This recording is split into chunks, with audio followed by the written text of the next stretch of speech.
Welcome. Helen Longworth is our speaker. Helen, over to you. So let me give an introduction to Helen and make the screen big to embarrass her. I've just taken my bands off and my shirt is terrible. Where are you, Helen? Not terrible, it's nice. Spotlight. Yeah, there she is. Brilliant. So Helen is a tenant at 9 St. John Street, which is a Chambers in Manchester. And I think, are you about 5 years cool now, Helen? I can't remember. Nearly 4. Brilliant. Oh, God, I feel old. I still remember when you were a pupil. And I thought this would be really good because Helen can give us a talk about how she came to be the bar and what life is like now as a tenant. So, Helen, I wonder if I can hand over to you. Yeah, sure. Hi, as Sally said, I'm Helen Longworth, and I came to the bar in November 2016, so I'm almost 4 years core. I'm a criminal barrister, which I love because I think it's important to society. It's the one where you get to do the most talking in court. This would be my wig hair. You've all got the privilege of now, and I'm sat in court. So as I say, if the lights go off and I start waving, that's just to keep the room knowing that I'm here. And the other thing I like is that, of course, you get to dress up in a daft way. So it's one of those professions that is very serious, but is secretly quite silly. And I enjoyed time with criminal barristers. So I've been asked to speak to you about how to get pupillage, or at least how I did it. And I know not everyone's on that path or wants to be on that path. But hopefully some of the things I say about getting a job you want will be useful. So I'll try and speak for about 20 minutes, and then obviously we have time for questions. So in summary, I'd say that you need to understand the profession and what the job that you want is, and then work hard to get there, which sounds basic, but you'd be amazed how many people don't do that. And my advice is to prepare by building a good network of people who like you and who you work well with, like this group here, and then learn from that network. So it's one thing knowing people, it's another thing really listening and understanding what it is they have to say. To understand the skills you already have that will set you up well as a good barrister, and then to answer the question when you get to applications, then of course practicing, and then I'll speak a bit about how I put that into action. So I was asked to talk about advice on how to stand out in applications, and really it's a process. I've spoken before about at a different event about the importance of building a good network, and that's what I'll talk about first. So some people have the privilege to know lawyers in their social or professional circle. As Sally said, my mum's a solicitor, but there's quite often a link you can find. So if you're working somewhere that has a legal department, can you talk to the lawyers there? I know you might not know them, but you're only asking for a cup of coffee, no more than 15 minutes. And if you say to someone, hi, can I have a coffee? I'm thinking of following in your footsteps. That's ultimately flattering. The worst they can say is no. Well, if they say no rudely, then fine. You won't get anything from them anyway. Do you live near a courthouse? Can you go? There's the light going. It's like a horror movie. Sorry about that. Worse when it happens in a conference with a client. But still. So do you have access to the internet? Can you find a barrister's profile that looks very like yours and ask for a 15-minute phone call with them? As I say, most people are kind, some people are not, but just be polite either way. And there are lots of people who want to help you get to the bar. So here's my example. I had a long career in the charity sector, and I told an old boss who I'd worked for years before that I wanted to become a barrister. Now he knew some other people, one of whom knew a barrister. And I wanted to do this myself as a professional. I wasn't using family networks. Anyway, that barrister who knew a friend of an old boss agreed to meet me for a coffee before court. And I was on my way to university. So I turned up in what I thought was quite a nice balance of an outfit that was trendy enough for university, professional enough to meet a barrister for a coffee.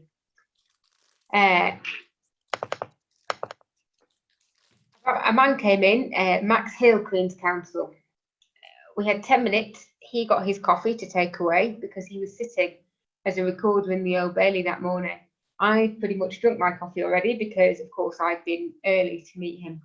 I told him honestly, in a way that I'll explain why I wanted to meet him, to explore a career at the bar. And frankly, we just got along.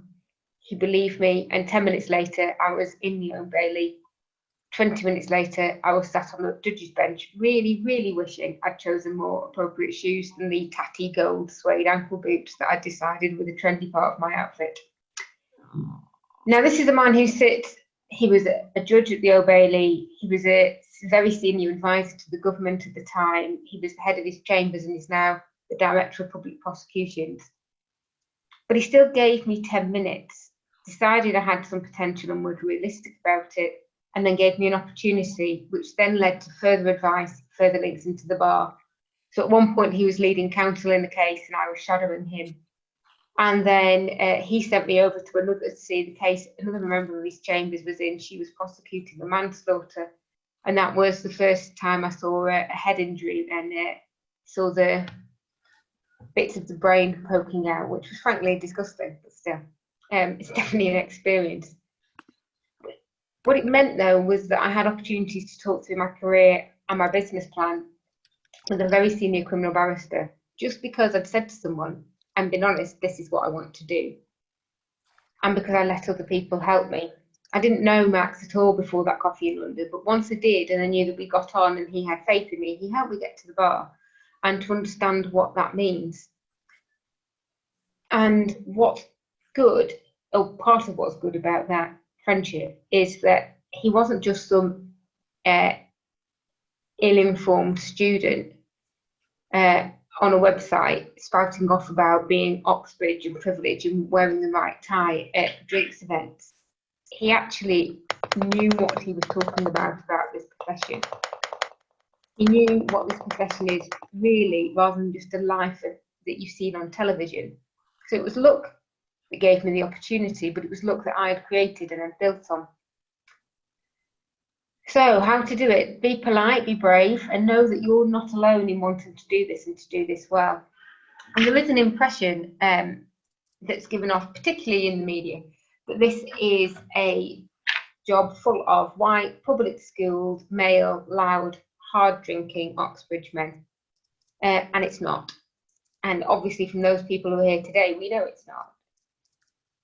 But if you would feel it out of place in that environment, and I would, you're not the first, and you wouldn't be alone. So we have serious deficits in our profession in terms of the diversity of background, race, gender. But actually, in reality, having a diverse profession of excellent people is actually one of the fine traditions of the bar. So according to Inner Temple, the first Asian barrister called by them was Aviate Agabeg, who was called to the bar in 1868. At Lincoln's Inn, they claimed the first Indian student, Ganendra Moran Tagore, in 1862. We're talking about a tradition that's lasted for nearly 200 years. Hello? Hello? I've just snapped a picture of the poster to you. Sorry. Sorry, ignore me. It's a solicitor. I'm going back on mute. Okay. Middle Temple called Thomas Chester, who's a Black American, in 1870. Christian Cole from Sierra Leone was called to the bar in 1883. Mohandas Gandhi was called by Inner Temple in 1888 and was apparently quite popular because he didn't drink. So that meant more wine for everybody else. As we probably know, the first woman was Ivy Williams in 1922, after the law changed to allow women to become barristers, nothing like being illegal. And Helena Normanton was the first woman to practice at the bar, taking silk with Rose Harborne in 1949, when the outfitters had to do a bit of a work to make a silk outfit for them. My point is this is a fine tradition of the bar. It isn't what we see on television. It isn't what can be presented to us, and there is a place for everybody. It's part of knowing what the bar really is and knowing that we do have problems. We have weak advocates here who sailed in on privilege and arrogantly assuming that they were good enough. And really they weren't. But we also have passionate, excellent advocates who aspire to make sure that we're an elite profession, the brightest and the best. Elite, yes, but not exclusive, and not being exclusive is the only way to get the best. There are others in this profession who know that the best people come from everywhere. Those who work hard, who care, who want to do the best at this, those are the people the profession needs. And if you look at this profession and think there's not space for someone like you, come and find those of us who want to help you find out your space. Don't give up just because you don't think you fit. Build the network of people who'll help you. Reach out and ask. If you're rejected or you don't get on with that person, reach out and ask someone else. Say thank you politely. You'll eventually find people who'll offer 5, 15 minutes, but even hours and days of their time, because your potential has reminded them of your dream of this profession. Now, building a CV, students often say to me, should I do another mini pupillage, or should I become a paralegal? I know lots of you are working as paralegals. What do barristers look for? What should I put on my CV? And the reality is, what you put on your CV is an introduction to your life. You've done all sorts of things. I've seen, there are those of you who are working in hospitals and pharmacies, who have children, who are legal assistants, who have lived overseas, all sorts of experiences. So think about them. Have you been a nanny? Does that mean you've learned to deal with arrogant clients who think they're paying you so they can boss you about? Well, that's instantly transferable to defriending quite a lot of the fraudsters I know. Have you managed drunk and aggressive people in a bar job and kept safe and calm as you did so? Well, welcome to the world of prosecuting a magistrate's list. Did you step up to conduct a choir when no one else would, learning a whole new skill set in the process and doubting yourself, but doing it anyway and trying your best to get it right? Because that's what it feels like to set out on this career. Understand the profession. A CV with no time spent observing court or speaking to barristers is not going to get you a place. But the impression you may have is that those looking at your CV want you to be obsessed with the law and with this job and with nothing else. But that isn't the point of having legal experience on your CV. Those looking want to know that you understand what this job is in reality, not just the courtroom drama dream.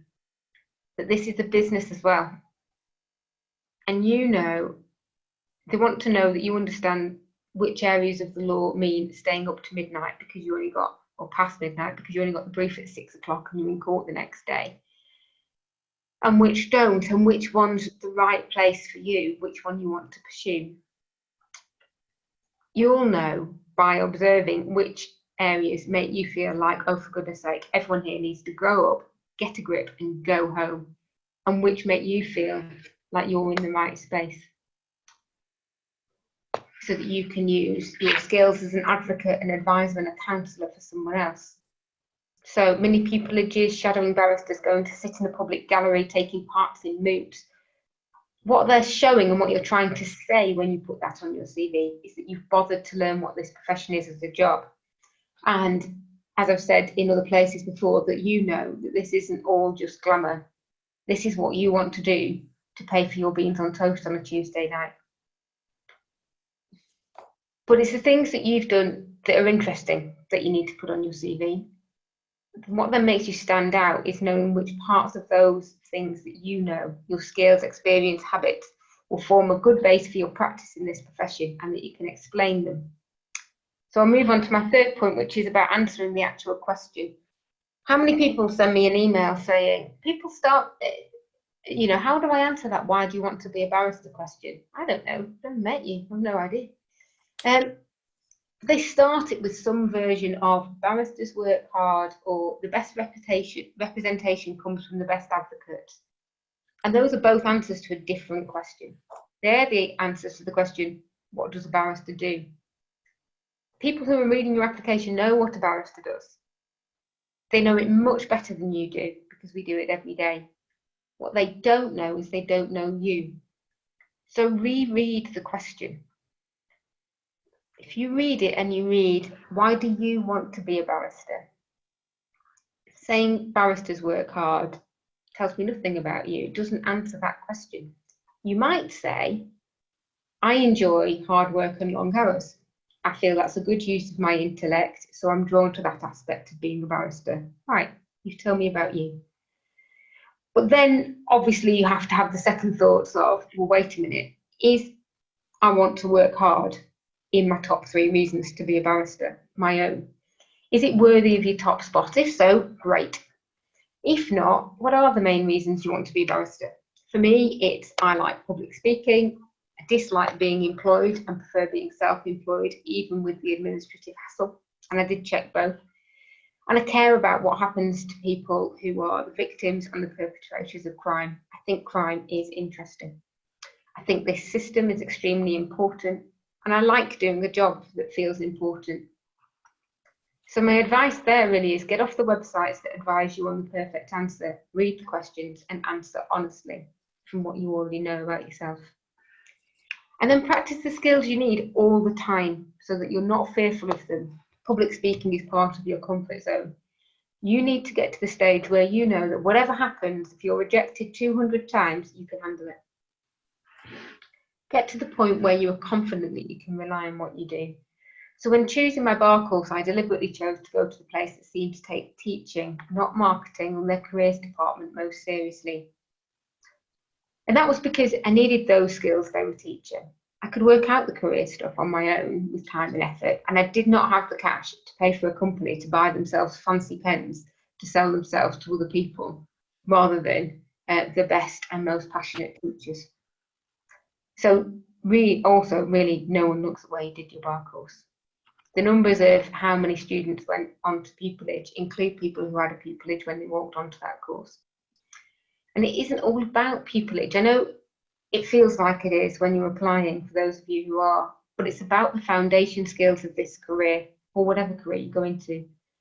So choosing my course well, meant I was taught well and had the resources to check that I understood what happened. I knocked on doors when I couldn't understand the point. My civil litigation tutor must have explained costs in the civil courts 15 times before I understood it enough to know I could pass the exam. If you got something urgent, I'm just on a webinar. And at the moment, I wouldn't be able to tell you anything about that. Now, I aimed when I did the bar course for outstanding, not because of the grade, but to know myself. That was my skill level.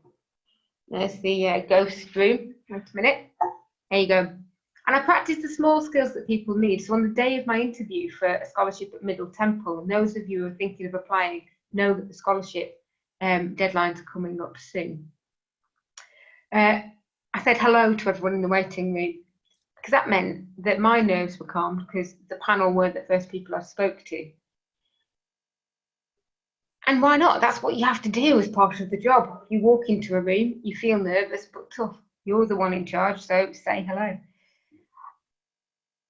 I went in, I knew the basic things about the interview. I knew the details and analysis of the case. And apparently at 3 in the afternoon, I was the first candidate who'd been able to talk about a legal case.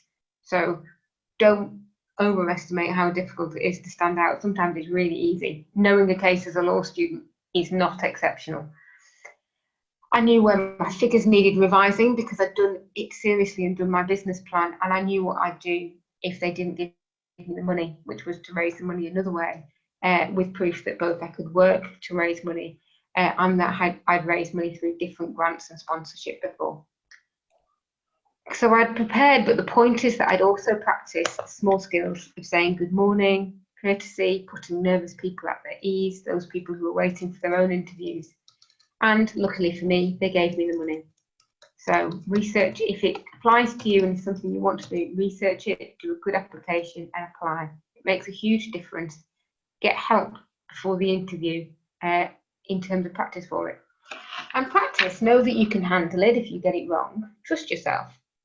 So one room of a criminal courtroom, the person speaking stands up. This is so much the rule that we ask permission. If there's a video link, that means we can't. During my second round interview, I had to deliver a plea in mitigation, which is a short speech on why my client shouldn't go immediately to prison. I'd used the template I had, I'd researched it, I'd run it on video twice in the morning properly, I'd practiced, I trusted the material I had. I went into the interview, I forgot to stand up. I remembered about a third of the way through delivering my speech. and had to decide what to do whilst I was still speaking, looking into the eyes of a scary, fairly confrontational barrister, pretending to be the worst judge he's been in front of. Had to decide. I had the courage to live with the mistake. Stayed, sat down, moved on. I thought rude words, but only behind my own eyes. They asked what I'd do differently. At the end, I'd admit it. If not, and it cost me the pupillage, so be it, I'd learn. I'd write it on the top of my notes next time and I'd stand up and never make that mistake again. But I trusted myself that I'd prepared, that the rest was okay, and I'd handled the outcome. And in that case, the mistake didn't matter. So my approach was really to learn just what I've told you and then to apply it. The first time I applied during my GDL year, I made a million mistakes and got no interviews. I was arrogant. I thought I'd sail through. I thought I had the skills and everyone could see it. Rather than being confident and understanding, I could explain it. I answered the questions I thought they were asking, like barristers are hardworking. Yes, we know, thanks. Not the questions they were actually asking. And I applied to places that weighted their process against my CV.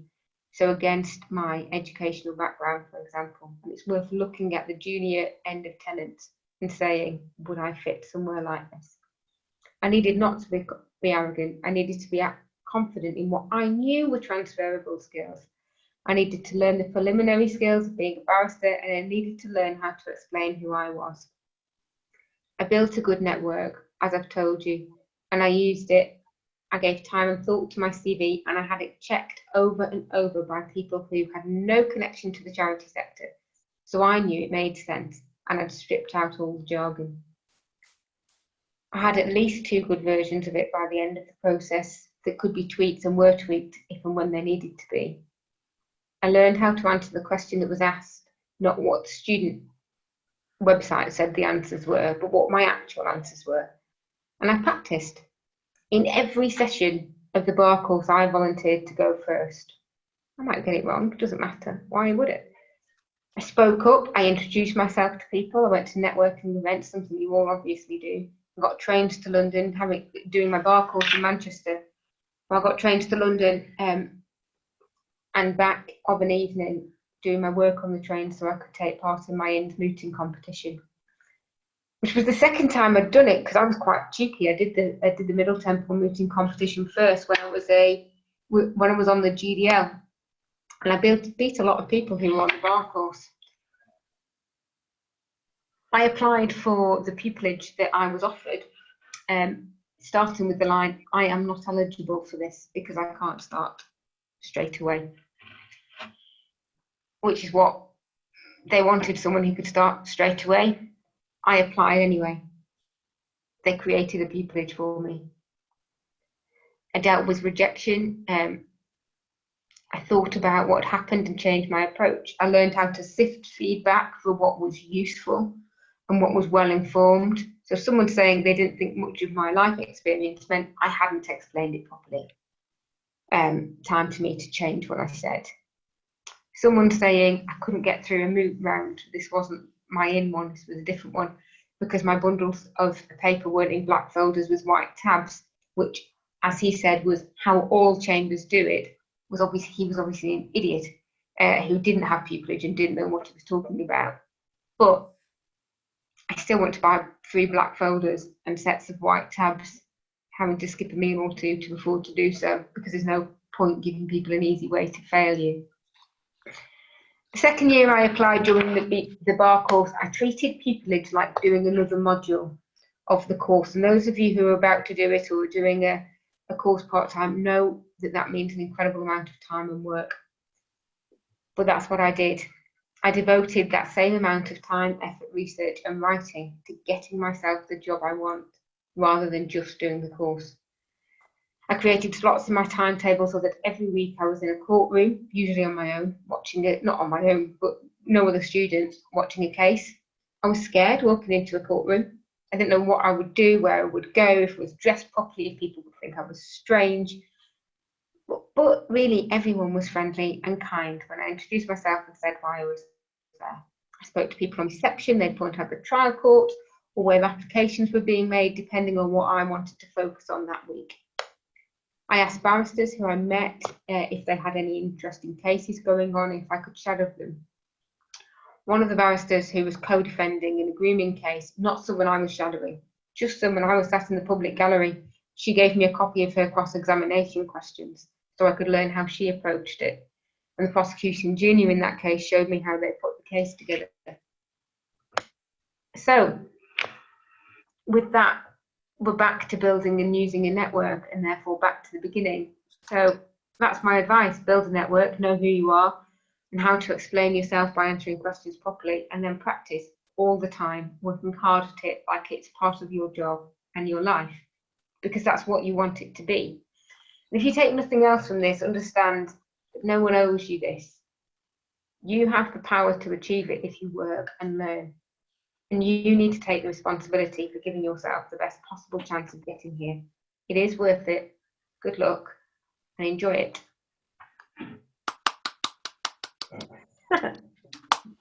Brilliant. So, Helen, that was really awesome. Just bear with me whilst I'm just preparing for what I'm doing afterwards.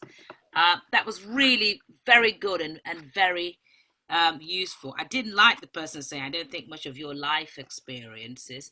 It's like when I went for a scholarship interview and one of my other opponents said, you never get anywhere, you're black. And I thought, shit, I am black. I didn't realise that until he said it.